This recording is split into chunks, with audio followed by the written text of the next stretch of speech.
Well, there is lingering uncertainty tonight about Russia's intentions in Ukraine. Assurances from Moscow that it has no plans to move troops further into Ukraine are not sitting well with the new Ukrainian government or with the West. During a phone call last night, U.S. President Barack Obama had more strong words for Russian President Vladimir Putin.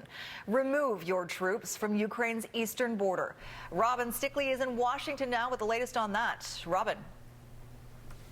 Sophie, President Obama returns to the U.S. today after a four-nation foreign trip that included a visit with the Pope and Saudi Arabia's king. But there's no question the focus was Ukraine and finding a diplomatic way to defuse an international crisis. During Obama's tour overseas, an unexpected reach-out by Russian President Putin, who called Obama yesterday, this perhaps a sign that he is ready to reduce tensions in this East-West standoff. Now, the U.S. claims 40,000 Russian troops have amassed at Ukraine's border, a military buildup that has Washington very worried. What we need right now to resolve and de-escalate the situation would be for Russia to move back those troops and to begin negotiations directly with the Ukrainian government as well as the international community.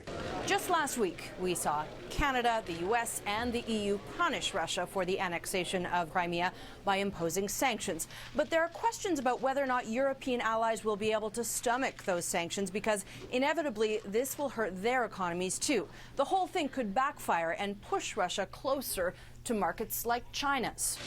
Obama's goal this week has been to shore up support, and that seems to have worked. There is a strong show of unity right now. Basically, Russia must face consequences now if it were to move against southern or eastern Ukraine. And while the Russian government is on record saying that won't happen and that they have no intention of crossing Ukraine's borders, trust here is in very short supply. The U.S. deeply suspicious as to whether or not Putin truly intends to make a deal.